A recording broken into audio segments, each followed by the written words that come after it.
لاباس؟ لاباس، الله يبارك فيك. الاسم الكريم؟ الله يخليك، زهره من وجده. واحد بسرعه لان ما بقناش. داك شتي حب الرشاد انا كنستعملو مع الحليب للسعال، وفعلا كيعطي نتيجه هائله. نعم. وبغيت نسال الدكتور واش هذا صحيح ولا لا، واش عنده شي يعني واش عنده شي خلفيات؟ نعم. والله يسترك استاذ، عطيني ديك الكحه اللي ديما واللي كنت هضرت على الثومه والبصله، انا يمكن ما كنتش ما سمعتش ديك الحصه. نعم. يمكن لك تعاود لها استاذ. جزاك الله خير ان شاء الله. خير ان شاء الله. شكرا. نعم. السلام عليكم. نعم. يعني احنا كيف ما كان الحال واخا كنتكلموا على حب الرشاد، ولكن ما كنتقيدوش بحب الرشاد 100%. ممكن نفيد الناس في جميع الاشياء، لان حب الرشاد ما كيتكالش بوحده، ما يتكالش لوحده، يعني كاين اشياء اخرى معاه. نعم. قد كديروا مع الحليب. هو كيسخن. الاشياء اللي كتسخن كلها كتنفع في الكحه. انا تكلمت على علاش تكلمت على الثوم مع زيت الزيتون. كيدق الثوم، والثوم هو عنده نفس القوه ديال الحراره بحال حب الرشاد، يعني نفسه، غير الناس ما يقدروش على حب الرشاد، ولذلك الثوم كيتحملوا الثوم اكثر من كيتحملوا حب الرشاد. يمكن يزيدوا الزنجبيل. نعم. كيدق الثوم مع زيت الزيتون، كيخليوه واحد مرقد واحد شي شويه، من بعد كيصفيوه بشي ثوب ويخليو عندهم هذاك الزيت يبقاو يشربوه يعني قبل النوم. قلتي لنا واحد المره يمكن نزيدوا الزنجبيل. نعم. ولكن الزنجبيل ما كيتجانسش مع الزيت لانه ما يذوبش، لان الزيت دهون، الزنجبيل يتشرب بوحده. نعم. يشربوا الزنجبيل ثم ملي يبغوا في الليل بحال مثلا قبل النوم ولا حاجه هكا، ولا مع العشيه يشربوا هذا الخليط هذا ديال زيت الزيتون مع الثوم. هذا جيد. او يكونوا مدقوقين يعملوهم في كاس ديال الماء سخون، نص ملعقه ديال حب الرشاد ونص ملعقه صغيره ديال الزنجبيل اليابس. الزنجبيل يابس الناس يشريوا سكينجبير يابس يخليوهم من هذاك السكينجبير الخضر بلاش، ويحركوها شويه يخلوها لمده واحد 5 دقائق ويشربوا. هذا مفيد للسعال. مفيد للسعال وكيسخن الجسم خصوصا في حالات البرد. في فصل هذو النساء اللي بغاو يزيدوا حب الرشاد مع الحرشه يزيدوا مع الحرشه يكون احسن. اذا جدا، ومن الاحسن ان يكون في طبيخ، يعني ولو بقدر ضئيل. فمشكل الثوم أن الناس يشتكون من رائحة هذا الثوم الذي يبقى في الفم أو شيء من هذا القبيل، ولكنه يعني هذا الثوم إذا استهلك مع بعض المواد لا تكون هذه الرائحة مع القطان مع البقوليات، مع القطان مع البقوليات. الثوم لا يعطي هذه الرائحة. ثم إذا كان ثوم مخلل فلا يعطي هذه الرائحة، أو إذا كان الثوم يابس على شكل بودرة، على شكل يعني مسحوق، كذلك هو يعني جيد. فحاليا الثوم لا يبقى طول السنه. الثوم يتاكسد، كيلاحظوا الفلاحه كلهم ما يقدروش يخزنوه، لا يقدرون على تخزين الثوم لانه يتاكسد، ولانه يعني هذا يفقد الماء ثم يتجف ولونه يتغير، ويعني يتاكسد لونه ومذاقه يتغيران. ولذلك لجأت بعض الدول الى تخليله. حاليا ماشي غير بعض الدول، يعني المغرب كيخلوا الثومه مرقده هذه الى تخليل الثوم، او ممكن يبسوه الناس يشريوا كميه اللي يوجناو يكون الثمن يعني رخيص شيئا ما، يكون الثمن بسيط. ممكن ان يشتروا كميه من الثوم ثم يزيلوا هذا الغلاف وهذه القشره وهذه الاشياء هذه،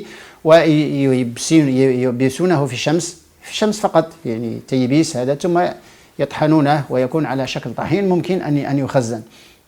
شيء من الملح، يضيف مع شيء من الملح ان شاء الله يكون جيد. هذا الثوم يعني يصنف مع البصليات، يعني هذا الكرات والبصل وهذه الاشياء هذه يصنف معها، رغم عليه هي نفس العائله هذه البصليات، يعني عائله البصليات. هذه العائله معروفه، حتى البصل معروفه يعني بمذاقها القوي، يعني أنها مسيله للدموع. لماذا مسيله للدموع؟ لان فيها هذا التيوسولفات، مكونات التيوسولفات اللي هي الاليسين، وفيها هذا السلفوكسايد، يعني السلفوكسيدات اللي منها الالين، وفيها كذلك الديتين. فيها 3 مكونات قويه، وهذه هي المكونات التي تعطي قوه للثوم، وهي تعمل بقدر بسيط يعني بدون ان نكثر من الثوم. وهذه المكونات طبعا هي تنظف وتطهر الجهاز التنفسي العلوي. اشخاص عندهم كحه واشخاص هكذا ممكن يعني ان هذه الثوم تستهلك طازج مع الاكل، مع زيت زيتون، مع خبز، مع اي شيء يستهلك هكذا طازج ان شاء الله، فهو يوقف هذه الكحه او اشياء هكذا. عليا تعفنات يعني في الجهاز التنفسي العلوي. يعني واؤكد ان هذه الاشياء ليست خلطه، هذا اكل. الناس يبداو يدقوا الثوم مع زيت يجعلونه كأشياء هكذا. فالثوم ممكن أن يستهلكه الناس فهو جيد. إذا في المساء مع شوربة الخضر إذا كان فيها ثوم وفيها يعني مقدونيس وفيها يعني كرفس وفيها يعني كزبرة حبوب وفيها شيء من هذه التوابل التي تكلمنا عنها، كركم وفيها إبزار وفيها أشياء هكذا، شوربة خضر فيها هذه الأشياء هي يعني خلطة غذائية جيدة يعرفها الناس، ولا تشترى من عند هذا من عند البائع الذين يبيعون خلطات، فيمكن أن يعملها الناس. مع الأسف ناس يصبحوا يجتهدون في هذه الخلطات ويخترعون هذه الأشياء ولا يجتهدون في أكلهم، لا يجتهدون في وجبات الأكل. قبل الإنسان من قبل كان يجتهد في الأكل كما قلنا مع في المغرب. عندنا في المغرب حتى الثقافة الغذائية يعني الآن بدأت تندثر. اجتهد الناس في السيكوك وفي الهربل وفي البركوكش في الشطبة وفي المسائل هذه، في الحريرة، في السواف، في الشيشة، في المسائل اجتهدوا فيها يعني علاش؟ لأن كانوا يعيشون بالموجود، الأشياء اللي موجودة عندهم ويعرفون كيف يتعاملون معها. أما الآن أصبحنا نعيش على الكتالوجات ونعيش على احتياجات يعني كي نهيئ يعني وجبة غذائية، وهذا غريب جدا في هذا العالم هذا. فهذا الثوم يعني هو من الأشياء القوية التي يجب أن تستهلك، وتستهلك في الفصل البارد. في فصل البرد الآن نحن في فصل البرد، تستهلك في فصل البرد، يعني هذه في فصل أكتوبر ونوفمبر وديسمبر وواحد واثنين، يعني هذا يعني يناير فبراير مارس، هذه الشهور الباردة هو يستهلك الثوم. وهو الثوم يجنى في فصل الصيف ويخزن لهذه الفصول الباردة، وكان الناس يخللونه لكي يستهلكونه يعني في هذا الفصل مع الحامض، هذا القرص، يعني هذا في الجزائر يسمونه القارص، احنا كنسميه المصير في المغرب، يعني هذه تسميات محلية. هذا الحامض كان يرقد كذلك يخلل في الماء، وكانوا الناس يعني يطبخون به ويستهلكونه، وهو جيد يعني منكي ويعني جيد، لأن يعني مكوناته يعني لا تضيع مع التخليل. فالثوم هذه المكونات الأليسين والألين والديتين هي مكونات قوية. فيه كذلك شيء من الفولاسين وحمض الفوليك، يعني هذه التترافولات. والحمض الفوليك الموجود في الثوم هو أحسن أنواع حمض الفوليك الموجودة في الطبيعة، لأن هذه الفايف هيدروكسيميتيل هذه تترافولات هي الفايف اتش ام اف، هذه التترافولات هي الفولاسين عليه، هي التي يعني يستعملها الجسم مباشرة، وهي التي تعمل 100%. هناك يعني أشياء أخرى في البقوليات، مثلا في القطاني هذه في البقوليات، وأشياء مثلا في الأسبراغوس، يعني هذا في نبات الهليون نسميه السكوم بالسين يعني في المغرب، أزويي يعني بتمازيغت.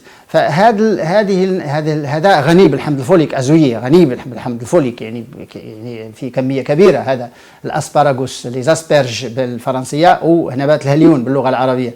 وما هذه الأشياء يعني كما قلت الناس يجتهدون في هذه الأشياء كي يأكلونها، يعني كي تكون يعني وصفات، ليست وصفات إنما وجبات غذائية. فنحن لا نريد وصفات، الوصفات هي الأخيرة. أن الناس لما يصابون بأمراض يعودون ليسألوا عن هذه الأشياء. طبعا لما الشخص يصاب بمرض سيصدق أي شيء وسيستعمل أي شيء. لماذا؟ لأن إذا لم يصدق فماذا يفعل؟ فهو مريض في الأخير، وهذا هو المشكل. نحن يعني نؤكد ونحن يعني نتشدد في هذه النقطة بالذات. يجب أن يعلم الناس ما يستهلكون، ويجب الناس أن عوض ما يوصلوا في الأخير يوصلوا الخلطات والوصفات، فيجب أن يكون نظامهم الغذائي مضبوط وجيد ونظيف وفي أشياء طبيعية وطبخ المنزل، ثم يقللون من الأكل ويتحركون، إن شاء الله يكون خير. لا يصلون لهذه الأشياء. فالثوم هو يصنف بين التوابل والخضر. ممكن أن نصنفه مع التوابل إذا كان على شكل يابس مسحوق، ونصنفه مع الخضر. لماذا؟ لأنه هو يكون مع الطبيخ، يعني هذا، والناس يطبخون بهذه الثوم. عندنا مناطق يستعملون الثوم بكثرة، مثلا منطقة فاس سايس، هذو كلهم يعني هذو يستعملون الثوم شيء ما في مدينة مراكش. ولكن يعني استهلاك الثوم عموما هو جيد، الناس كلهم يستهلكون الثوم، ولكن نلاحظ على أن حتى أنواع الثوم البلدي المحلي يعني في المغرب بالذات يعني بدأت تنقرض. كانت مناطق كبيرة جدا في الإنتاج الثوم، وهو ينتج بسهولة ولا يحتاج أي شيء، يعني أسهل من البصل هذا الثوم يعني.